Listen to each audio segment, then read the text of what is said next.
Allez, bonjour à tous, seconde 1, seconde 8. Je vous retrouve pour une deuxième vidéo YouTube cette semaine. Donc seconde 1, c'est normalement le TP de jeudi matin. Je ne sais pas si vous faites bien les demi-groupes avec Madame Morin, etc. Mais entre 9h et midi, vous allez regarder cette vidéo. Seconde 8, vendredi matin également. Attention, cette vidéo sera mise sur YouTube. Si vous la regardez quand je vais la mettre en ligne, soit aujourd'hui mardi, soit demain mercredi, vous faites comme vous voulez, mais vous allez la regarder à nouveau en TP. Autant le faire au moment opportun. Donc aujourd'hui, essentiellement, je vais corriger les 3 TP sur la radioactivité. Comme c'est 1h20 de TP, bon, le temps que le vidéoprojecteur soit allumé, le temps que, etc. Je vais faire une vidéo peut-être de 3 quarts d'heure, je ne sais pas combien exactement, mais je vais essayer de corriger les 3 TP. J'ai commencé bien sûr par le petit fil rouge pour continuer mes petites habitudes. Et je donnerai donc des exercices à faire pour la semaine prochaine. Donc là, ça va être la même chose que la semaine dernière, mais en décalé. Donc voilà, c'est les secondes 1. Les exercices que je donnerai en fin de vidéo, ce sera à faire lundi matin de 8 à 9 en études. Donc il n'y aura pas de vidéo. Par contre, les secondes 8 et les secondes 1, donc je corrigerai ces exercices et je ferai le cours le mercredi. Et les secondes 8, par contre, ces exercices seront à faire pour mardi. Et mardi, je vous ferai une vidéo pour... non, attendez, je suis bête. On oublie ce que je suis en train de dire. Non, c'est bon. Pour mardi, mercredi, puisque donc, la dernière heure de cours pour vous, c'est jeudi, vendredi de la semaine prochaine. Donc c'est bon, donc je peux encore faire une vidéo YouTube mardi, mercredi de la semaine prochaine. Excusez-moi pour cette hésitation. Voilà, donc on y va. On commence par le petit fil rouge du jour. Et je vais vous montrer, c'est pas évident, mais si vous lisez bien, vous devriez pouvoir y arriver. Allez, donc on y va. Je vous laisse regarder d'abord les photos. Peut-être que vous allez reconnaître quelque chose pour ceux qui sont allés. Et après, sur la carte, il y a quelque chose qui est assez simple à regarder. Et je pense que vous l'aurez vu. Je zoome sur le mot qu'il faut lire.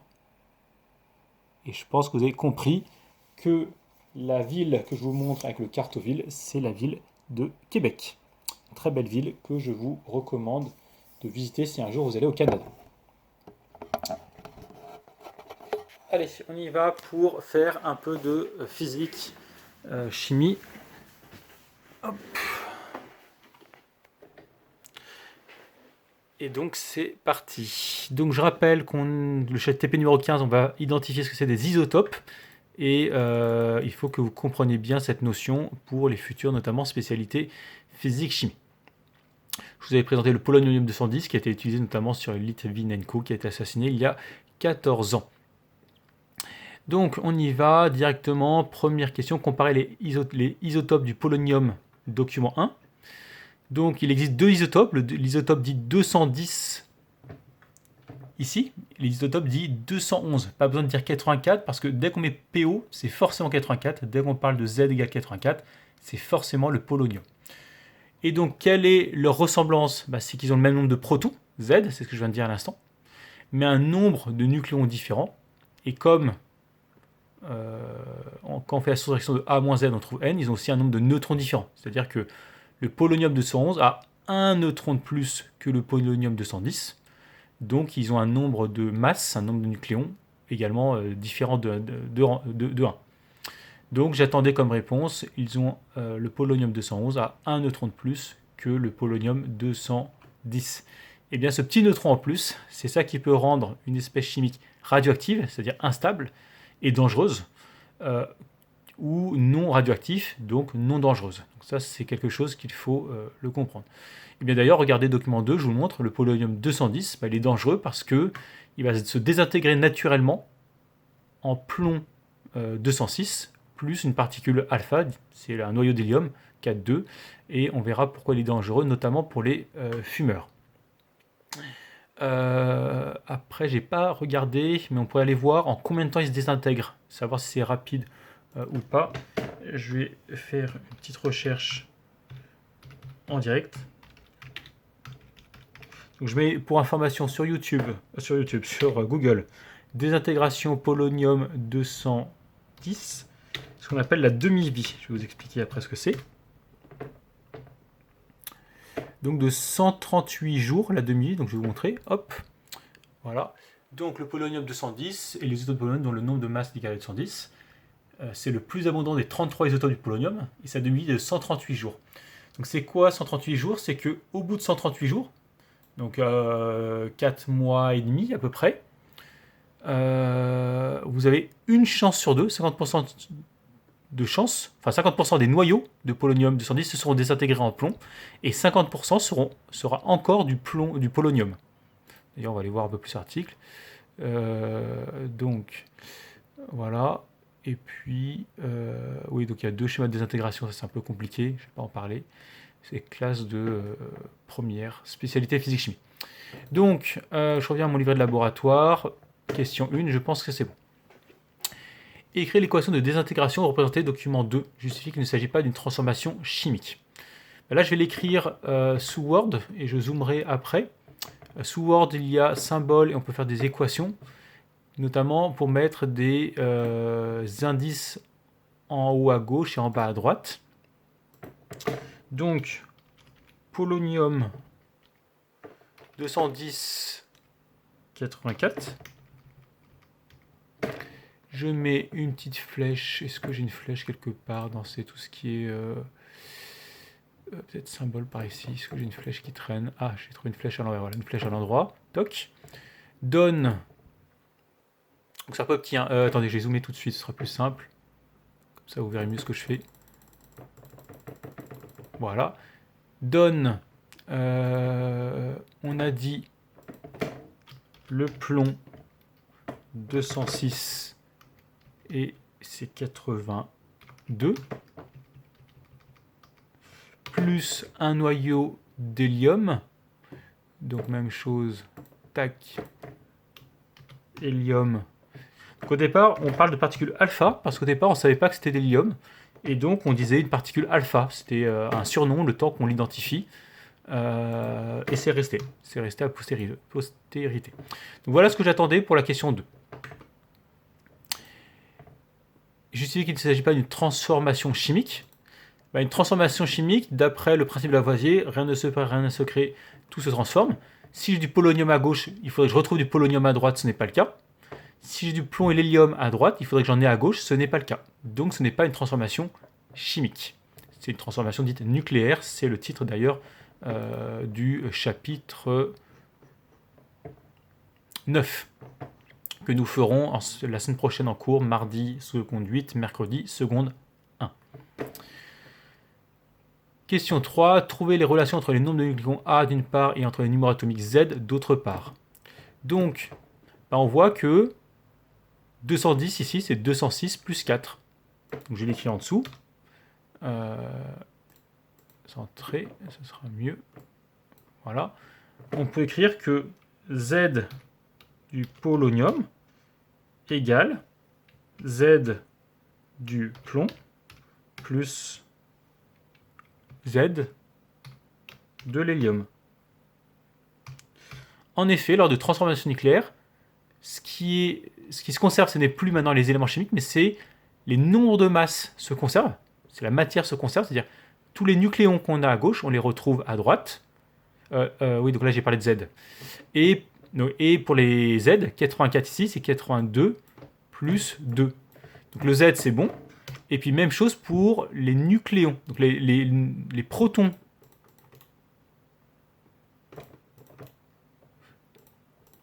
Se conservent. Et les nombres de nucléons se conservent. Donc le A du polonium est égal au A du plomb plus le A de l'hélium. Donc voilà pour la question 3. Et nous verrons d'ailleurs que une de ces deux relations a un nom. Et là... ah non, c'est peut-être pas écrit dans votre livre. Il faudrait que je la retrouve, il faudrait que je vois si... attendez, comme j'ai mon ordi sur moi, est-ce que je l'ai écrit? Ces relations de Soki ou... je sais plus. Donc, il faut que j'ai des zooms du coup. Donc, non, j'ai pas écrit, voilà. Conservation du nombre de charges, conservation du nombre de masses. Donc, on parle de la charge, hein, vu que c'est le Z. c'est les protons. Donc il y a un nom à ces lois, mais je ne les ai pas écrites, c'est pas bien important pour cette année de seconde. Donc voilà, question 3. Je rappelle que le délégué qui est sur le poste prof ou l'élève qui est, qu'il doit mettre pause de temps en temps, revenir en arrière quand il y a besoin. Question 4, à l'aide de 3 et 4, dire pourquoi la désintégration du polonium est dangereuse pour les fumeurs. Donc, il faut savoir que quand vous fumez une cigarette, il y a dedans des traces, donc une certaine quantité, de polonium 210. Voilà, donc il faut le savoir. Je ne vais pas commenter pourquoi ce choix a été fait par les fabricants de tabac. Je pense que vous êtes assez grand pour réfléchir à cette question. C'est dangereux parce que le polonium, déjà, quand vous l'aspirez, il reste du polonium pendant les quelques instants. Mais tant qu'il est dans votre cage thoracique, enfin, s'il y a une particule polonium se désintègre en plomb, déjà le plomb c'est pas très bon à avaler en plus, la particule alpha-kémise qui est dangereuse, c'est ça qui peut provoquer des cancers parce que les particules alpha, encore plus bêta, encore plus gamma, peuvent, donc là c'est du domaine de l'SVT, peuvent attaquer les tissus humains, et donc c'est ça qui va créer des mélanomes, les cancers, etc. Un noyau alpha est arrêté par une feuille de papier. Donc si la particule est émise dans vos poumons, ça reste à l'intérieur. Ce que vous avez absorbé, c'est dans le poumon. Et donc on sait bien que, je dis au hasard, il y a peut-être 20 ou 30% des fumeurs qui, au bout de 40 ou 50 ans, meurent d'un cancer du poumon. Le polonium 210 fait partie probablement de la cause de ces cancers. Et pas que. D'ailleurs, on va aller voir tout de suite ce que je mets depuis quelques années dans mon livret de laboratoire. Le polonium, c'est pas le pire, le polonium 210. Voilà, polonium 210, on le voit en bas en jaune, élément radioactif. Non, le pire peut-être pour moi, c'est pas le méthanol, c'est pas le goudron, c'est pas le monoxyde de carbone, le plomb, c'est un peu dangereux, hein. Les poissons ils meurent avec ça, mais nous aucun problème. C'est l'acide cyanhydrique. Ça a été utilisé par les nazis, c'était ça qu'ils utilisaient sur les juifs, et 6 millions de morts. Il y en a dans la cigarette. Le Zyklon B. Donc, je reviens à mon TP, maintenant que j'ai fait mon moralisateur. Donc, pourquoi c'est dangereux? Question 4. Car le polonium est une espèce radioactive et qu'en plus, lorsqu'elle se désintègre en plomb, déjà le plomb c'est pas bon, et la particule alpha elle est piégée dans le corps humain, puisque si ça ne traverse pas de feuille de papier, ça ne risque pas de traverser, ça risque d'être piégé à l'intérieur du corps humain avec la peau, les os, la cage thoracique, etc. Question 5. Donnez la composition du noyau 204-82X.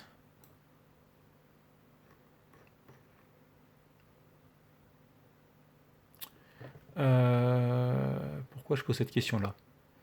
204-82X, ce sera du plomb. 82, donc Z égale 82 protons, donc c'est du plomb. Et 204, c'est le nombre de nucléons, donc 204 nucléons. Et on fait la soustraction. 204 moins 82, il y a 122 neutrons. 204, donc nucléons. Donc c'est du plomb 204. Et l'élément chimique dont il est isotope, oui, voilà, je comprends mieux la question. Je me disais, c'était bizarre. Et donc, c'est un isotope du plomb, puisqu'il a le même numéro atomique que le plomb, mais un nombre de masses différent. Il manque peut-être une ligne, mais c'est un peu serré en bas.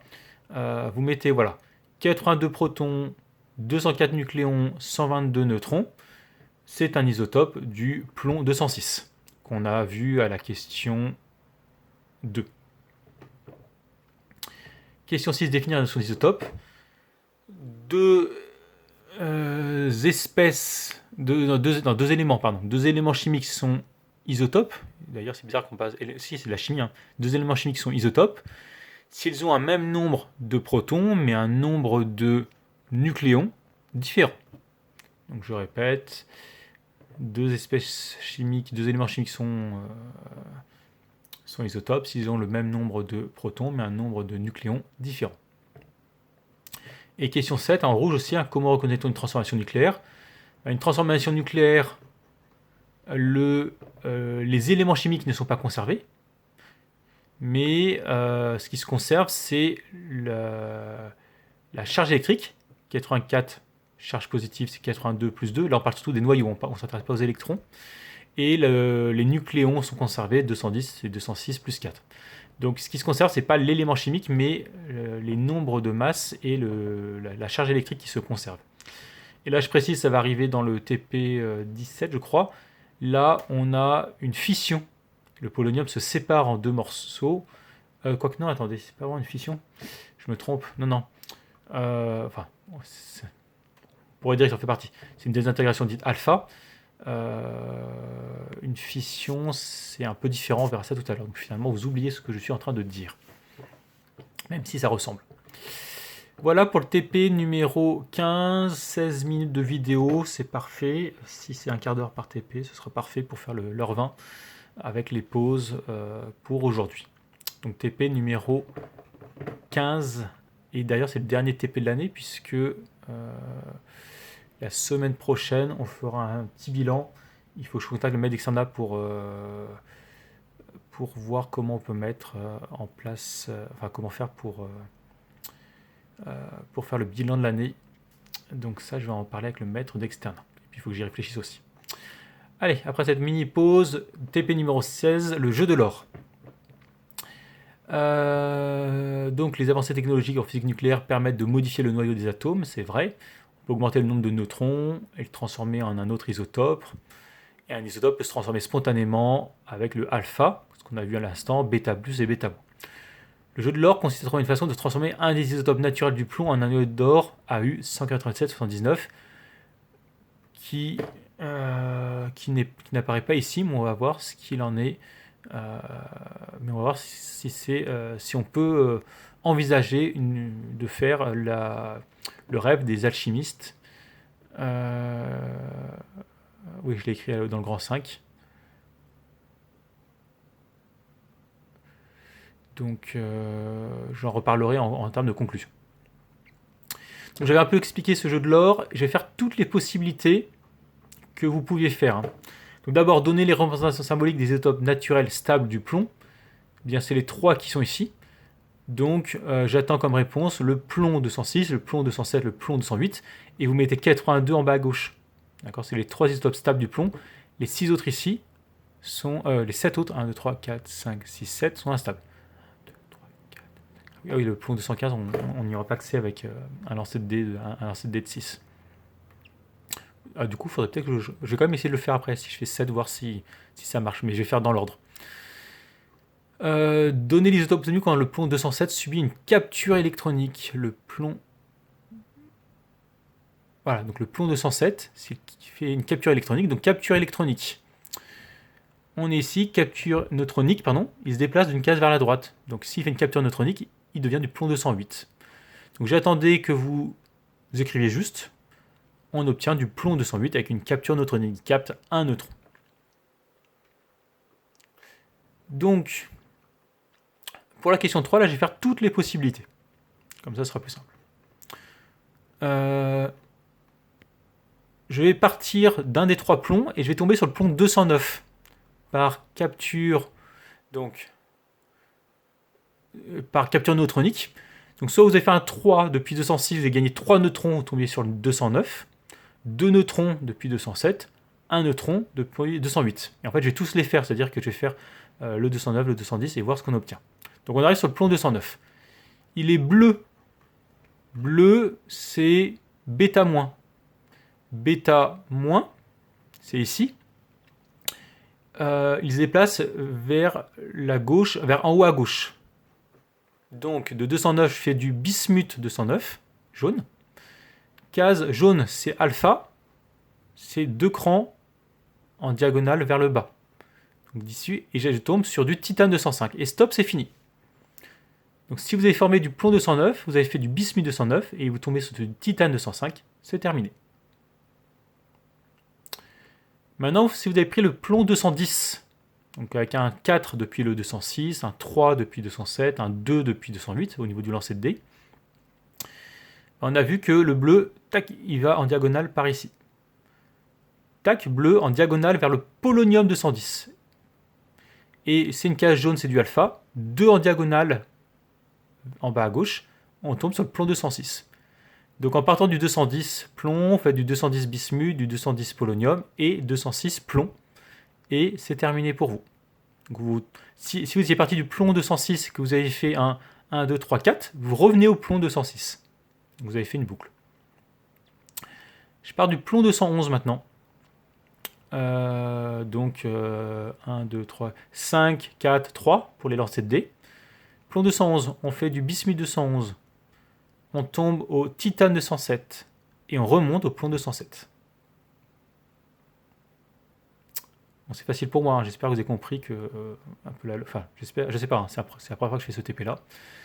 Plomb 212, on fait du bismuth 212, on fait du polonium 212 et on tombe sur le plomb 208. Le plomb 213, on fait du bismuth 213, du polonium 213, du plomb 209, et là on connaît ce qui se passe, je fais du bismuth 209 et titane 205. Mettez pause et revenez en arrière s'il y a besoin. Le plomb 214, ça donne du bismuth 214, ça donne du polonium 214. Je tombe sur le plomb 210, bismuth 210, polonium 210, plomb 206. Et je fais le dernier en supposant qu'un 7 était possible, 3, 4, du plomb 208. On va modifier les règles, hein. On va dire que c'est moi le maître du jeu. Ça doit vous rappeler quelque chose. Plomb 215, bismuth 215, polonium 215, tac, plomb 211, bismuth 211, titane 207, plomb 207. Donc finalement, on n'a fait que du bleu et du jaune. Le rose ici, qui permet de faire du -1, on n'y a jamais accès à ceci.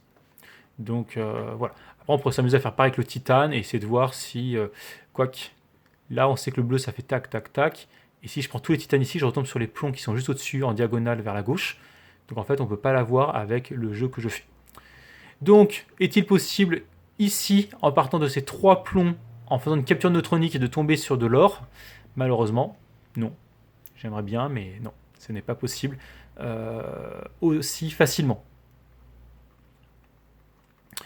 Voilà. Et donc après, en notant tout ce que j'ai fait, il fallait dire, en partant de un tel, on obtient un tel.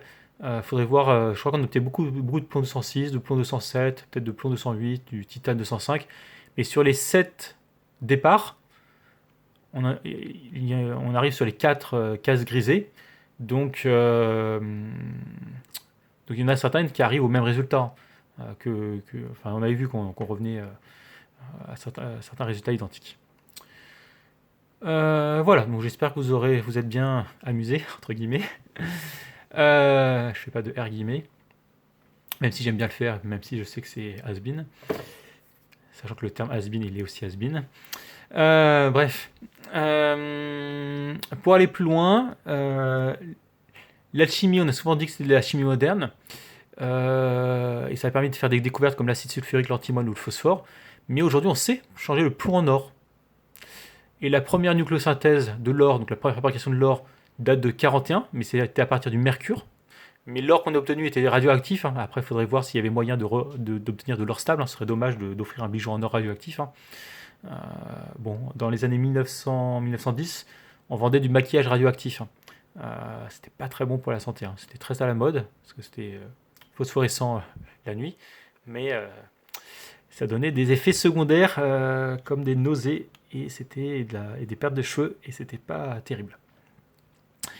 En 2011, le professeur Saka de l'université d'Irvine en Californie, c'est l'université de California, a fait la synthèse de l'or en bombardant du mercure pendant 23 heures. Il a obtenu de l'or pur, donc toujours pas à partir du plomb, mais à partir du mercure. Le mercure, je crois qu'il est juste à côté. Le mercure, oui, c'est regardez, le Le mercure, je l'ai vu, voilà, il est là.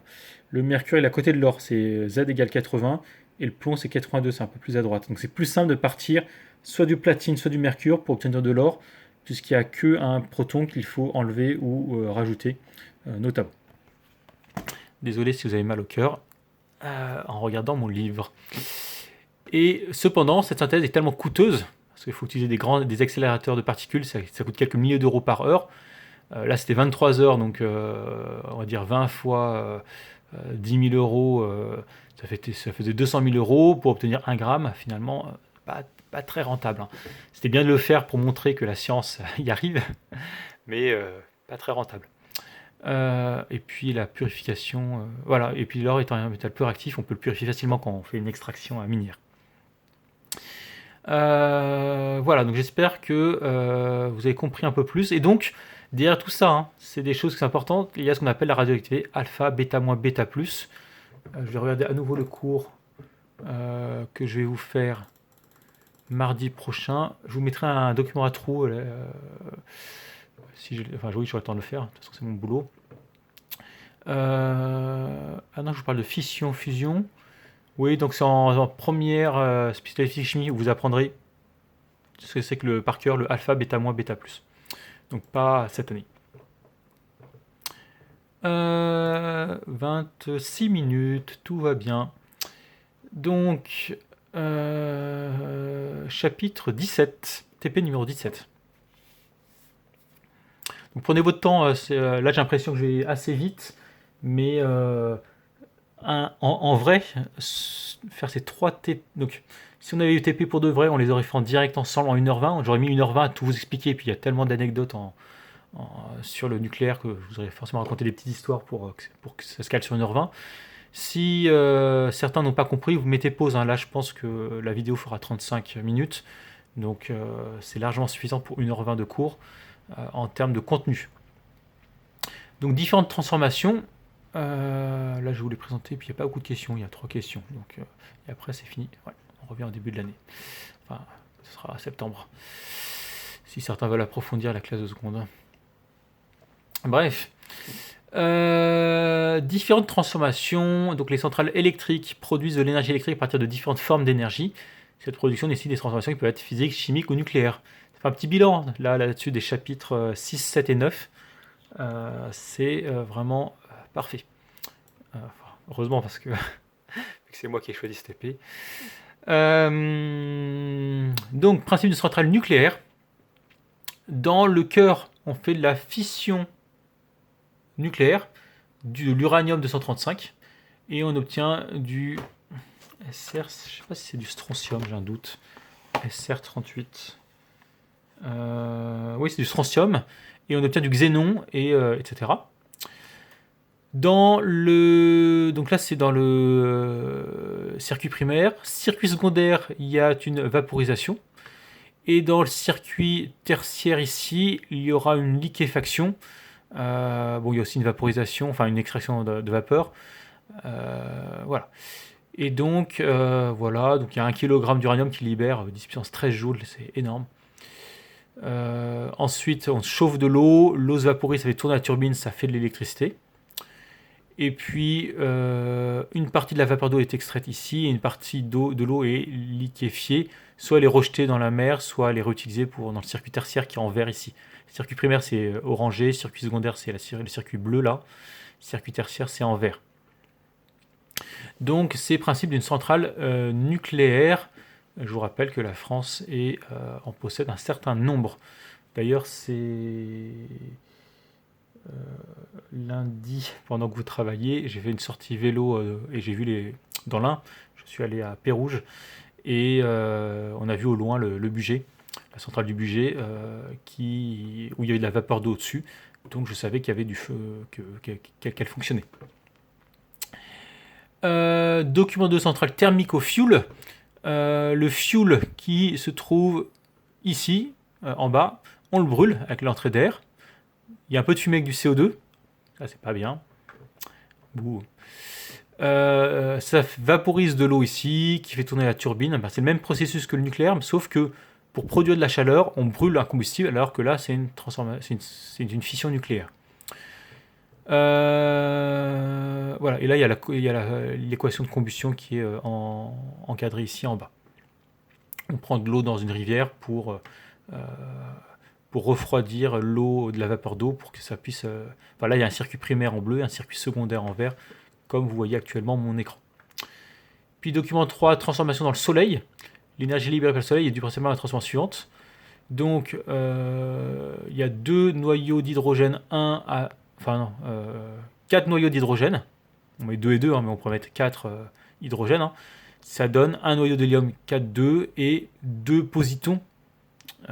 C'est comme un anti-électron, vous verrez ça en première, pour ceux qui sont motivés ou qui ont aussi un projet professionnel en lien avec les sciences, parce qu'il y en a parmi vous qui sont tout à fait capables de suivre la spécialité de chimie, mais qui font d'autres choix, et ça, je le conçois tout à fait. Et d'ailleurs, moi, j'aimerais beaucoup parfois être une petite souris et assister aux cours de mes collègues notamment SES ou AGGSP, ou même HLP. J'aime bien la littérature, mais je sais que je ne suis pas très fort en littérature, enfin en écriture.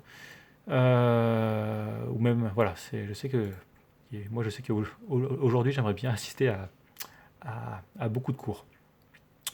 Document 4, la différence entre fission et fusion. Et je reviendrai sur ma petite erreur de tout à l'heure, si j'ai le temps, et je pense que oui. Travail effectué, identifié en justifiant la nature physique, chimique, nucléaire, fission, nucléaire, fusion, chacune des transformations. Donc centrale nucléaire dans le réacteur, ici. C'est écrit, fission. On prend de l'uranium, qui est un gros noyau, on le casse en deux parts qui ne sont pas égales, c'est à peu près 1/3, 2/3, c'est xénon 1/3, strontium 1/3, xénon 2/3. On fait dans la centrale nucléaire réacteur de la fission nucléaire, et on fissure le noyau d'uranium en balançant, excusez-moi, mais c'est le terme qu'on utilise dans le monde scientifique, en envoyant un neutron ici sur le noyau d'uranium. On envoie un neutron, et ce qui est bien, c'est que ça fait des réactions en chaîne. On produit derrière 3 neutrons. Ces 3 neutrons vont être réutilisés sur 3 autres noyaux d'uranium qui vont produire 9 neutrons. Les 9 neutrons vont être utilisés sur 9 autres noyaux d'uranium qui vont produire 27 neutrons, etc. etc. Et il faut pouvoir contrôler le nombre de neutrons produits, d'où les barres de contrôle qui sont introduites dans la centrale nucléaire. Ceux qui ont vu la série télé Tchernobyl, je vous la conseille fortement. Si on gère mal les barres de contrôle qui peuvent stopper les neutrons qui sont produits, ça fait une réaction en chaîne et boum, et 35 ans après, on en parle encore, et voilà, et c'est un sujet qui moi me passionne, et j'ai déjà dû le dire dans le tome 2 de mon livre. J'ai peut-être dit aux premières, j'ai écrit 4 questions sur Tchernobyl, sur des choses qui sont qui sont intéressantes pour ceux qui s'intéressent à ce sujet-là, et pas juste de dire c'est explosé puis point. Voilà, c'est vraiment malheureusement c'est rentré dans l'histoire, et pas de la plus belle manière. Centrale nucléaire, tour de refroidissement ici en violet, et j'ai même oublié ici, les deux, liquide, gazeux, liquide, c'est de la transformation physique. Tour de refroidissement, c'est ici, c'est une liquéfaction, et l'autre c'était une vaporisation. Donc moi je vais noter sur une feuille de papier ce que je dois corriger pour l'année prochaine. Question 1 TP17 sur il faudrait que je mette 2 lignes, le nom je m'en souviendrai, je le fais juste après. Donc voilà, donc vous mettez centrale nucléaire tour de refroidissement, c'est une transformation physique, car on a affaire dans un cas à une liquéfaction, et puis l'autre juste à côté une vaporisation. Centrale au fioul, regardez ici, j'ai 16 carbone x 2, 32, je les retrouve ici. 34 x 2, 68 hydrogène, je les retrouve dans 34 x 2, H2O. Et 49 x 2, on les retrouve dans 32 x 2 plus 34, je vous laisse faire le calcul. L'image doit être correcte. Et on retrouve donc Lavoisier, c'est une transformation chimique. Rien ne se perd, rien ne se crée, tout se transforme au niveau des éléments chimiques. Là, je ne parle pas des molécules. Donc voilà. Ah oui, d'ailleurs, tenez, regardez, 1 kg de fuel, ça libère 10 puissance 7 joules. Là, c'est 10 puissance 13 joules pour 1 kg d'uranium. Donc c'est 10 puissance 7 à 10 puissance 13, c'est 1 million de fois plus rentable en parlant de masse de combustible, le nucléaire par rapport aux centrales au fuel. Mais ça, vous en avez déjà parlé au collège. Hein. C'est plus rentable. Il n'y a pas de gaz à effet de serre avec le CO2, mais le problème, c'est qu'il y a les déchets pour le nucléaire et les risques de soucis, comme à Tchernobyl ou Fukushima. Et là, 1 gramme d'hydrogène, 10 puissance 11 joules, c'est-à-dire que 1 kg, c'est 10 puissance 14, donc c'est un peu plus que nos centrales nucléaires. Bon, c'est normal, hein, c'est le soleil, il faut bien qu'il soit plus fort que l'homme. Mais avec l'ITER Cadarache, on va peut-être pouvoir taquiner un peu le soleil. Donc, fuel, transformation chimique, car on respecte le principe de Lavoisier, blablabla. Soleil, on y est. Soleil, il y a 2 petites particules qui en donnent plus grosses. C'est une fusion nucléaire, donc transformation nucléaire fusion. C'est ce qui se passe dans le Soleil actuellement. Des transformations nucléaires qui produisent de l'hélium. Pour chaque combustible, calcule la masse nécessaire à la production électrique annuelle de la France. Est-ce que je l'ai mis quelque part? Oups. Production électrique.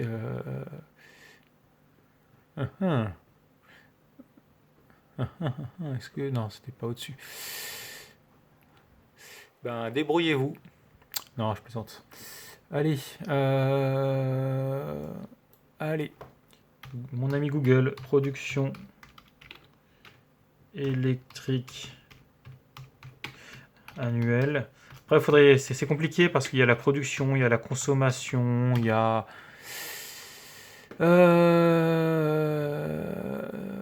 Voilà, en 2019... Voilà, on s'en fiche. La production nette, je vais prendre ce chiffre-là. 500... Je vais mettre 500 pour que ce soit plus simple. 500... zut. 500 TWh égale.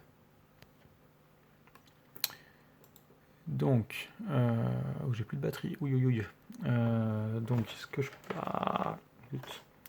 J'espère que ça va tenir. Bon, faut que je me dépêche. 500 TWh, ça fait 500 Tera, c'est fois 10 puissance 12 pour le Tera.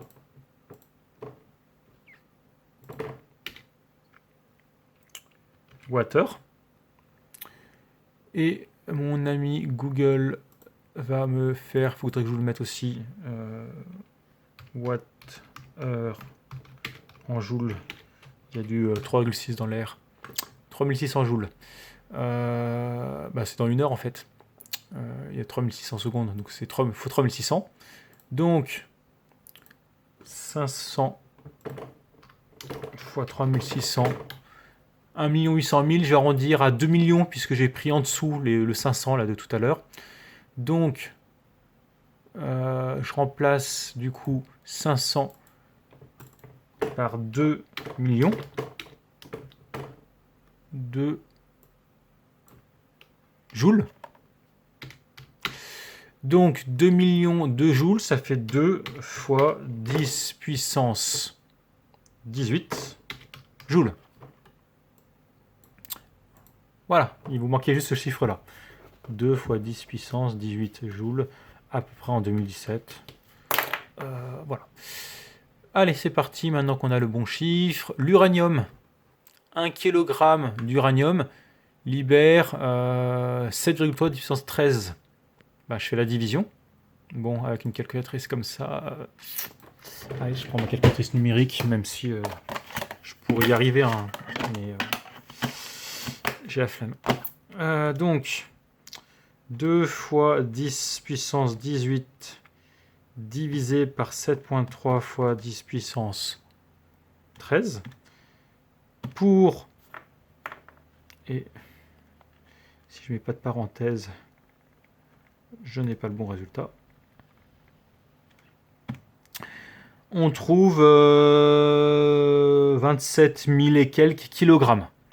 Donc il faut 27 000 kilogrammes d'uranium pour la France. Donc ça fait 27 tonnes d'uranium pour la France. Pour le fuel, je divise ce que j'ai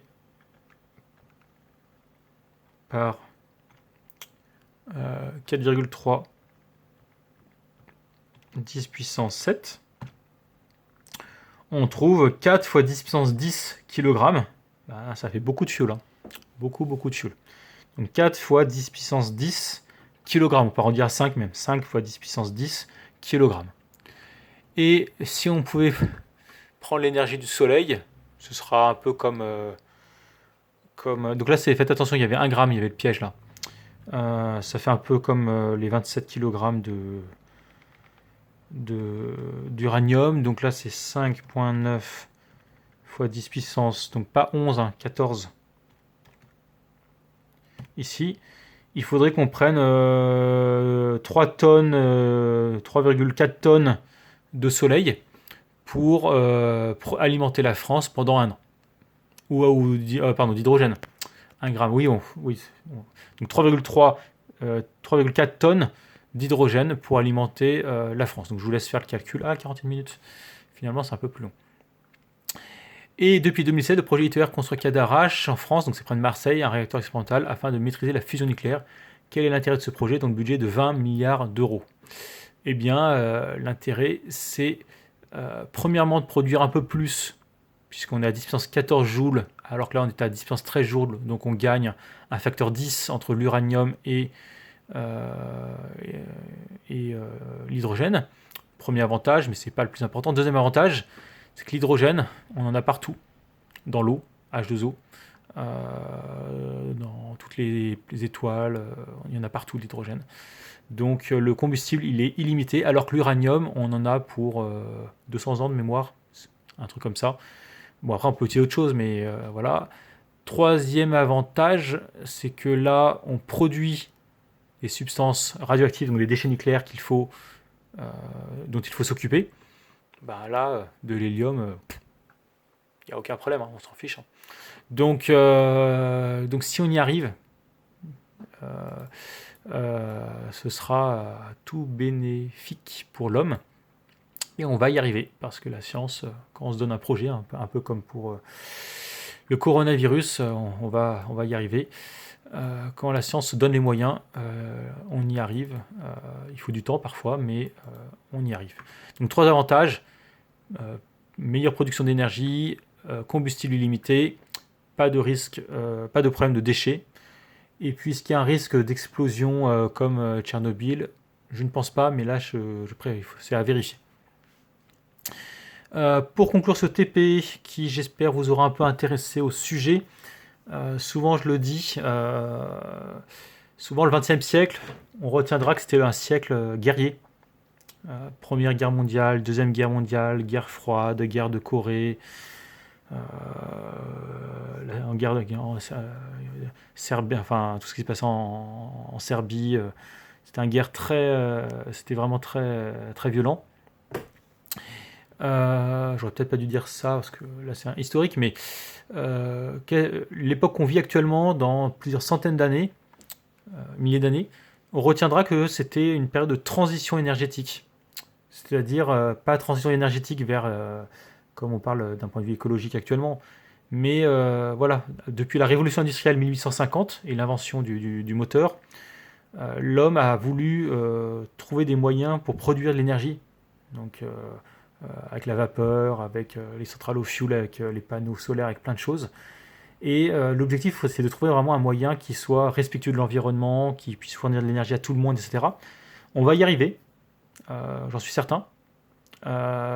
Et on parlera de cette période comme quoi c'était une période de tâtonnement. On a tâtonné, malheureusement, on a abîmé la planète pour trouver des solutions, pour répondre aux besoins. Mais cette période, pour moi, c'est une période que nous vivons de transition énergétique. Et un jour, il n'y aura plus ce problème-là. On aura la solution. et on pourra passer à autre chose d'un point de vue scientifique. Donc, même s'il y a toujours moyen d'optimiser, d'améliorer, etc. Voilà en termes de conclusion. J'espère que ça allait pour ce TP. Donc je rappelle, oui, non, maintenant que je vous donne quand même le travail. Pour lundi 22, non, je me trompe. Lundi 15 juin, seconde 1. Vous faites les exercices 12, 13, 15, 18, page 153, mais vous les faites en cours. Vous les faites pas avant, sinon vous allez vous ennuyer.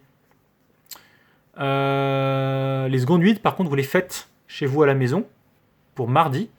Et mardi seconde 8, mercredi seconde 1, je fais le cours sur ce chapitre-là et je corrige ces exercices. Et j'en ferai sûrement d'autres si j'ai le temps. Enfin, c'est une vidéo YouTube aussi qui vous attendra. Mais ça, c'est pour la prochaine vidéo. 45 minutes, 1h20, je crois que c'est tout bon. S'il reste un peu de temps, vous pouvez remettre au début si ça vous intéresse. Bon, allez, je commence à... Bref, vous comprenez. Bonne fin de TP, bon appétit s'il est midi moins 5. Et moi, je vous retrouve mardi, mercredi pour la prochaine vidéo YouTube. Et donc, c'est jeudi, vendredi. Donc, je vous souhaite un bon week-end du coup. À la semaine prochaine.